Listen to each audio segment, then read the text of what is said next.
साजिद खान ने अप्रैल 2005 में मेरा यौन शोषण किया था।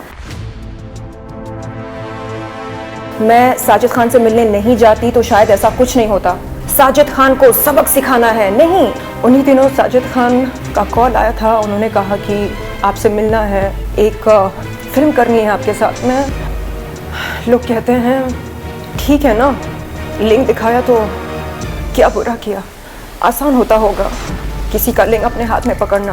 किसी का कोई हक नहीं बनता कि वो अपना लिंग उसके हाथ में पकड़ा दे। छूकर देखो ना और बताओ कैसा लगता है। नहीं, वो बात नहीं है जो सनी लियोन में है। हम इनके बाप की जागीर हैं। शर्लिन जी, 24 घंटे भी आपका ट्वीट करके नहीं हुआ। हमने देखा कि ट्वीट जो है वायरल हो चुका है। हर जगह जो है स्टोरी है, हर जगह बातें हो रही है कि आखिर ये जो चीज़ें चल रही हैं, जैसा कि आपका जो हमारी इंडस्ट्री में, खास करके हिंदी फिल्म इंडस्ट्री में, कब ये सब कुछ ख़त्म होगा, ये इसका जवाब तो आती मेरे पास नहीं है कब ख़त्म होगा। लेकिन आपका ट्वीट जो है वायरल हो चुका है। सो आप बताइए कि क्या कहना चाहेंगे आप ऐसे इंसान, खास करके आपने तो नाम लिया है साजिद खान के बारे में, क्या कहना चाहेंगे आप ऐसे इंसान के बारे में, आपके साथ में जो भी हुआ, अगर आप आपका शेयर कर सकें।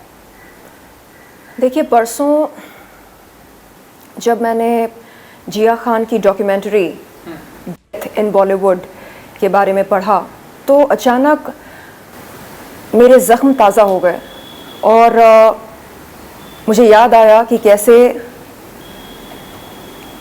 साजिद खान ने अप्रैल 2005 में मेरा यौन शोषण किया था।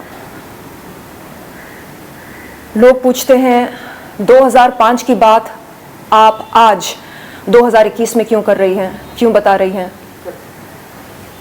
इन लोगों को बता दूं कि बड़ा मुश्किल होता है इस तरह की बातें पब्लिक डोमेन में रखना। 2005 में मैंने अपना बाप खोया था। एक न्यूकमर थी मैं बॉलीवुड में, मुंबई नगरिया में। ये उम्मीद रखना एक 20 साल की लड़की से जिसने अपना बाप खोया हो और जो एक न्यूकमर हो कि वो ऐसे हादसे के बाद पुलिस में रिपोर्ट लिखाए या मीडिया को अपने इस अनुभव के बारे में बताए, बहुत ही अनरीजनेबल होगा। मैं कुछ साल पहले तक खुद को ही कसूरवार ठहरा रही थी इस बात के लिए। मुझे लगता था कि अगर मैं साजिद खान से मिलने नहीं जाती तो शायद ऐसा कुछ नहीं होता। और कई महिलाएं ऐसा ही सोचती हैं, वो खुद को ही दोषी ठहराती हैं अपने यौन शोषण के लिए। कुछ साल पहले जब मुझे पता चला मी टू मूवमेंट के चलते कि साजिद खान ने सिर्फ मेरा ही नहीं बल्कि और भी कई महिलाओं के साथ गलत किया, तब जाकर मैंने खुद को कसूरवार ठहराना बंद किया। तब जाकर मैंने ये माना कि नहीं, कसूर मेरा बिल्कुल नहीं था। मैं अगर नहीं जाती तो मेरे साथ बिल्कुल नहीं होता जो हुआ है, लेकिन किसी और के साथ होता, किसी और का शोषण होता। तो बात यहाँ पर मेरा, उसका, इसका, तेरा बिल्कुल नहीं है। बात यहाँ पर हम सब की है। तो आज मैं आपके सामने बैठी हूँ इसलिए नहीं क्योंकि मुझे साजिद खान को सबक सिखाना है, नहीं, इसलिए क्योंकि मैं सोशल अवेयरनेस क्रिएट करना चाह रही हूँ। मैं चाहती हूँ कि आगे चलकर किसी भी महिला का शोषण ना हो बॉलीवुड में, किसी भी महिला का फायदा ना उठाया जाए, खास तौर पर उन महिलाओं का जो छोटे शहरों से आती हैं बड़े सपने लेकर। ये मेरा उद्देश्य है। नहीं, आपने आप भी बताई ट्विटर के जरिए 2005 में उन्होंने आपको बुलाया। उसके बाद का अगर आप कुछ बताना चाहें, क्योंकि कल से ही लोग बहुत ही क्यूरियस हो गए कि लोग आखिर इस तरह से क्यों करते हैं। लेकिन उसके बाद क्या हुआ 2005 में आपको उन्होंने बुलाया कि कुछ फिल्म के प्रोजेक्ट के लिए बुलाया जी, किस लिए बुलाया? 2005 मेरे लिए एक बहुत ही दर्दनाक साल रहा। मैं शायद 20 साल की थी और अचानक मेरे पापा गुजर गए। आंध्र प्रदेश के सुनामी विक्टिम्स का इलाज करते करते मैं अपने पापा की चहेती हुआ करती थी। एंड उन्हीं दिनों साजिद खान का कॉल आया था। उन्होंने कहा कि आपसे मिलना है, एक फ़िल्म करनी है आपके साथ। मैं बहुत खुश हुई ये सोचकर कि उनके साथ काम करने का मुझे अवसर मिलने वाला है, और उनके पास गई। लेकिन कभी दिल में ये डाउट नहीं आया था कि शायद मेरा शोषण होगा। नहीं, अगर ऐसा डाउट आया होता तो शायद मैं बिल्कुल नहीं जाती। और उनसे मैंने बताया भी था उनसे मिलते ही कि ऐसा ऐसा है। कुछ ही दिन पहले मेरे पापा चल बसे। मुझे लगा शायद थोड़ी बहुत सहानुभूति मिलेगी, लेकिन नहीं। लोग कहते हैं ठीक है ना, लिंक दिखाया तो क्या बुरा किया। आप अंग प्रदर्शन करती हैं, आप सेक्स सिंबल हैं, आपके लिए बहुत आसान होता होगा किसी का लिंग अपने हाथ में पकड़ना। एडल्ट कंटेंट क्रिएटर मैं अब बनी हूँ। 2005 में मैं केवल एक महत्वाकांक्षी अभिनेत्री थी, एक एस्पायरिंग एक्ट्रेस थी। और चाहे महिला जो भी हो, एक अभिनेत्री हो या एडल्ट कंटेंट क्रिएटर हो, बाजारू औरत हो, वैश्या हो,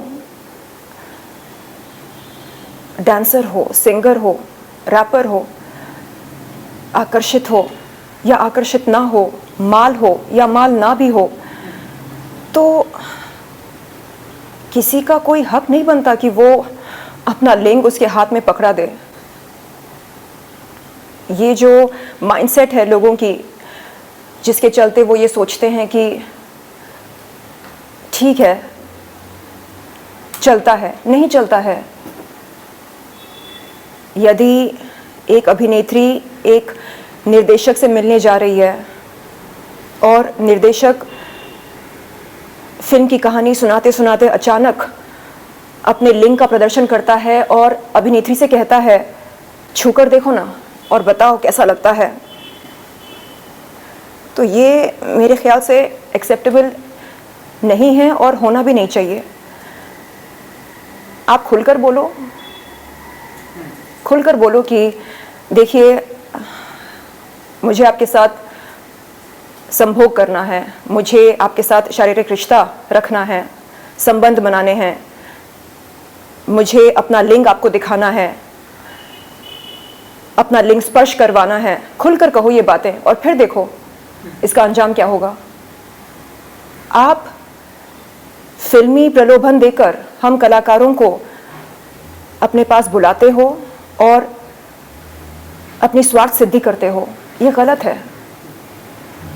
आज मैं यहाँ पर बैठी हूँ ज्ञान बांटने नहीं, प्रवचन देने नहीं, सिर्फ और सिर्फ ये बोलने के लिए कि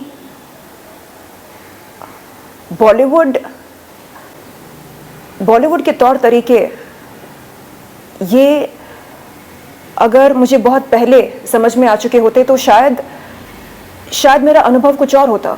लेकिन न्यू कमर्स को कोई बताता नहीं है कि देखो डिनर के कई सारे मतलब निकलते हैं, बचकर रहना। देखो कोई निर्देशक या निर्माता अपने पास बुलाए काम के लिए तो अकेले मत जाना, साथ में बॉडीगार्ड को लेकर जाना।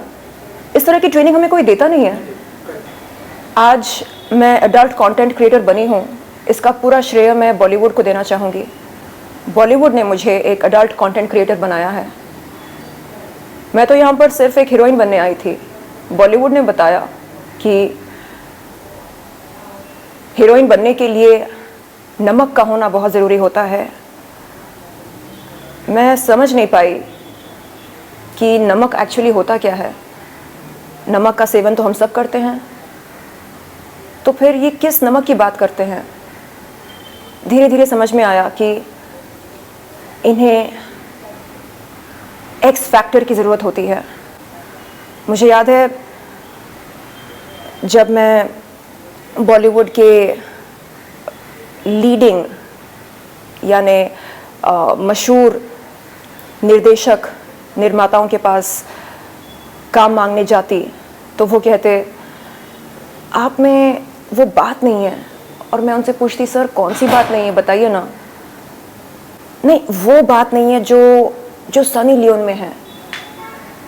अच्छा, ऐसी कौन सी बात है जो उनमें है और हम में नहीं है? नहीं, वो एक मशहूर कलाकार हैं, आप कौन हो? आप तो एक मामूली एक्टर हो। आज मैं उन सब से पूछना चाहती हूँ कि आज आपकी क्या राय है मेरे बारे में। लो बन गई मैं आपकी अपनी देसी सनी लियोन। अब क्या कहना चाहेंगे आप? बात घूम फिर कर ये बनती है कि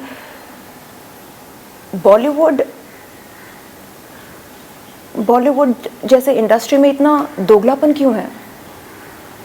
यानी जो दिखता है वैसा होता क्यों नहीं है? इनका फंडा ये है, बद रहो लेकिन बदनाम मत रहो। खुले में डिप्रेशन के नारे लगाओ, बंद कमरे में अगर माल का सेवन करना हो करो, बेशक करो। खुले में फैमिली सेंटिमेंट्स की बात करते हैं और बंद कमरे में लिंग स्पर्श करवाना चाहते हैं। क्यों? जो काम आप बंद कमरे में करना चाहते हो उसकी चर्चा करो खुले में, लेकिन नहीं, बद रहो लेकिन बदनाम मत रहो। ये इनका फंडा है। मेरा फंडा बहुत ही अलग है, इसके विपरीत मेरा फंडा है। बदनाम होना मंजूर है लेकिन बद रहना बिल्कुल मंजूर नहीं है। मुझे बद नहीं रहना। मैं धूम्रपान नहीं करती, मैं शराब नहीं लेती, शराब नहीं पीती, मैं माल का सेवन नहीं करती हूँ, मैं ड्रग्स नहीं लेती, मैं धूम्रपान नहीं करती। लेकिन आप मुझे अपना आदर्श नहीं मानेंगे। क्यों? क्योंकि बद नहीं हूं तो क्या, लेकिन बदनाम तो हूं। ये फंडा मेरी समझ के बाहर है और इस तरह की घटिया सोच को मैं फ्लश करना चाहूंगी।